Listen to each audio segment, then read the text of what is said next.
Hello दोस्तों, स्वागत है आपका अपना यूट्यूब चैनल अक्षरधाम क्लासेज में।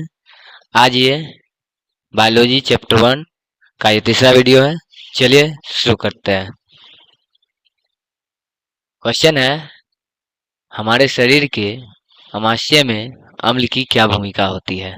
ठीक है, तो हमारे शरीर में में अम्ल की निम्नलिखित भूमिका होती है, जो कि इस प्रकार से है। क्या क्या भूमिका होती है नीचे दिया गया है, चलिए देखते हैं। अमाशय में पाए जाने वाले एंजाइम भोजन को पचाने पाचन अम्लीय माध्यम से करते हैं। मतलब सबसे पहला काम है कि ये एंजाइम जो होता है भोजन का पाचन में बहुत ज्यादा मदद करता है। ठीक है। दूसरा, अमाशय में अम्ल भोजन को अम्लीय के रूप में बनाए रखता है, ताकि जठर में पाए जाने वाला एंजाइम पचा सके। जो हमारे जठर रस पाया जाता है, जठर रस में जो एंजाइम पाया जाता है, उस एंजाइम को पचा सके। ठीक है। आगे है, भोजन के साथ बहुत से रोगाणु भी भोजन के अंदर आते हैं, जो अम्ल के प्रभाव से नष्ट हो जाते हैं। और भोजन जब हम लोग करते हैं तो उसके साथ में जो है सो बहुत प्रकार के जीवाणु हमारे पेट में चले जाते हैं। उसको नष्ट करने के लिए जो है सो यहाँ पर हमारा जो होता है अमाशय का अम्ल काम करता है। अमाशय में जो अम्ल होता है हाइड्रोक्लोरिक अम्ल, वो हमारी मदद करता है। ठीक है। अगला क्वेश्चन है, उत्सर्जन किसे कहते हैं। उत्सर्जन तो पौधों एवं जीव जंतुओं के शरीर में उपापचयी क्रियाओं के फलस्वरूप अवशिष्ट पदार्थ बनते हैं। ये पदार्थ विषैले होते हैं। इन पदार्थों के शरीर के बाहर निकालने की प्रक्रिया को उत्सर्जन कहा जाता है। मतलब कि जे पौधे एवं जीव जंतुओं के शरीर से पौधे और जीव जंतुओं के शरीर से उपापचयी क्रियाओं के फलस्वरूप क्रियाओं के फलस्वरूप बने अवशिष्ट तथा विषैले पदार्थ का शरीर से बाहर निकलना उत्सर्जन कहलाता है। ठीक है, आप इस तरह से लिखिएगा। पौधे एवं जीव जंतुओं के शरीर से उपापचयी क्रियाओं के फलस्वरूप बने अपशिष्ट पदार्थ तथा विषैले पदार्थ का शरीर से बाहर निकालने की प्रक्रिया उत्सर्जन कहलाती है। ठीक है। अगला क्वेश्चन है, पाचक एंजाइम का क्या कार्य होता है। पाचक एंजाइम, चलिए देखते हैं पाचक एंजाइम का क्या कार्य होता है। पाचक एंजाइम जो होता है, ये एंजाइम उत्प्रेरक क्रियाओं द्वारा भोजन के जटिल पदार्थों को विखंडित करता है। जितना भी जटिल भोजन होता है पदार्थ में, जटिल पदार्थ भोजन में, उसको ये विखंडित करके सरल पदार्थ में विखंडित कर देता है। ठीक है, जिससे वे घुलनशील हो जाते हैं और शरीर में उनका अवशोषण हो जाता है। ठीक है। वो जो एंजाइम होता है उत्प्रेरक का काम करता है। जितना भी पदार्थ हम लोग भोजन करते हैं, वो जटिल पदार्थ को क्या करता है, विखंडित करके सरल पदार्थ में वो कन्वर्ट कर देता है, जिससे वो घुलनशील हो जाते हैं और शरीर में उसका अवशोषण आसानी से हो जाता है। ठीक है। अगला क्वेश्चन है, हमारे शरीर में हीमोग्लोबिन के कमी का दुष्परिणाम क्या हो सकता है। जब हीमोग्लोबिन हमारे शरीर में कम जाएगी तो हमें क्या होगा। तो चलिए देखते हैं क्या होता है शरीर में हीमोग्लोबिन कम कर होने जाने से। तो हमारे शरीर में हीमोग्लोबिन के कमी से एमोनिया नामक रोग होता है।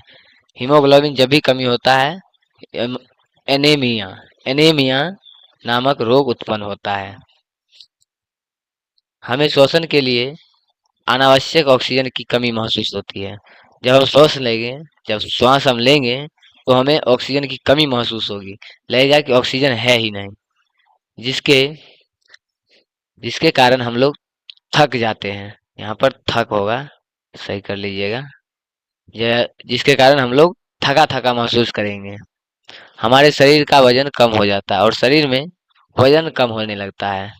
यहाँ तक कि हम लोगों के शरीर का रंग भी पीला हो जाता है और हम लोग कमजोर हो जाते हैं। ठीक है, तो हीमोग्लोबिन जो होता है हमारे शरीर के लिए बहुत ज्यादा लाभदायक होता है। क्यों? यदि वह कम उसकी कमी होगी तो सबसे पहला है कि हम जो है सो थोड़ा देर काम करेंगे और थका थका हमेशा महसूस करेंगे, हमेशा नींद आते रहेगा। दूसरा है कि जो हमारे शरीर में वजन कम होने लगेगा, वजन जो होता है धीरे धीरे कम होने लगता है, यहाँ तक कि रंग भी पीला होने लगेगा, लगेगा कि बीमारुआ आदमी। अगला क्वेश्चन है, किसी भी जीव द्वारा किन कच्ची सामग्रियों का उपयोग किया जाता है?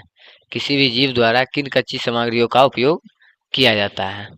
चलिए, किसी भी जीव द्वारा ऊर्जा प्राप्त करने के लिए उचित पोषण तथा संश्लेषण के लिए उचित मात्रा में ऑक्सीजन का उपयोग किया जाता है। ऊर्जा को प्राप्त करने के लिए हमें ऑक्सीजन का उपयोग करना ही कच्ची सामग्री कहलाता है। ठीक है, सामग्री के रूप में हम लोग ऑक्सीजन का उपयोग ही। अगला है, मनुष्य में कार्बन डाइऑक्साइड और ऑक्सीजन परिवहन कैसे होता है? मनुष्य में जो है सो कार्बन डाइऑक्साइड और ऑक्सीजन जो होता है परिवहन होता कैसे है? मनुष्य जब श्वसन अंदर लेता है, जब हम लोग सांस लेते हैं तो फिसलियां ऊपर उठती है, डायफ्राम चिपटा होता है, जिसके कारण वायु फंस फुस कर अंदर चूस ली जाती है, जिस कारण वो वायु जो होता है धीरे धीरे अंदर चली जाती है और कुपिका कूप में भर ली जाती है। शरीर में रुधिर के द्वारा कार्बन डाइऑक्साइड कुपिकाओं में छोड़ी जाती है, जो बाहर निकल जाती है। इस प्रकार हमारे शरीर में कार्बन डाइऑक्साइड और ऑक्सीजन का परिवहन होता है। ठीक है, अगला है, दांतों का क्षय किस प्रकार से? दांतों का जो क्षय होगा वो कैसे होगा? तो दांतों के ऊपर चमकीली एवं कठोर पार्ट पाई जाती है, जिन्हें इनामेल कहते हैं। दांत के ऊपर जो है सो एक परत पाई जाती है कठोर रूप से, जिसे हम लोग इनामेल कहते हैं। इसके अंदर का भाग डेंटाइन कहलाता है। इसके अंदर का जो भाग होता है, जो इनामेल के अंदर के भाग, वो डेंटाइन कहलाता है। जब हम भोजन करते हैं तो भोजन के छोटे छोटे टुकड़े दांतों से अलग बगल फंस जाते हैं। जब हम लोग भोजन करते हैं तो वो दांतों के अंदर में फंस जाते हैं इधर उधर, और जब वो फंस जाते हैं तो ये जीवाणु भोजन को शर्करा कार्बोहाइड्रेट को तोड़कर अम्ल बनाते हैं। ये जो होता है भोजन को तोड़ करके शर्करा और कार्बोहाइड्रेट को तोड़ करके अम्ल बना लेते हैं। यह अम्ल इनामेल को बर्बाद कर देता है। यह अम्ल जो होता है, ऊपरी परत जो होता है इनामेल, उसको बर्बाद कर देता है, मतलब खत्म कर देता है। और कुछ जीवाणु दांतों के ऊपर खाद्य पदार्थों के साथ चिपक कर दंत प्लक बना लेते हैं। दांत प्लक जो है प्लाक बना लेते हैं। ये प्लाक दांत के ढक लेता है। ये प्लाक जो होता है दांत को चारों ओर से ढक लेता है, जिस प्रकार से इनामेल की परत चढ़ाई हुई रहती है। लार से उत्पन्न होने वाले क्षार जीवाणु द्वारा उत्पन्न किए गए अम्ल को उदासीन नहीं कर पाता है। लार का जो क्षार होता है वो जीवाणु द्वारा उत्पन्न जो होता है अम्ल, उसको उदासीन नहीं कर पाता है, क्योंकि लार प्लाक को पार करके दांत तक नहीं पहुंच पाता है। लार प्लाक जब दांत के ऊपर में बन जाता है तो वो जो होता है हमारे लार के द्वारा क्षार जो उत्पन्न होता है वो उसको पार करके दांत तक नहीं पहुंच पाता है, जिसके कारण हमारा जो दांत होता है वो बर्बाद हो जाता है। ठीक है, तो बायोलॉजी का भी एक चैप्टर आज पूरा हो गया कंप्लीट। अब हम लोग फिजिक्स का दूसरा चैप्टर हम लोग पढ़ेंगे। ठीक है, बने रहिए तब तक के लिए।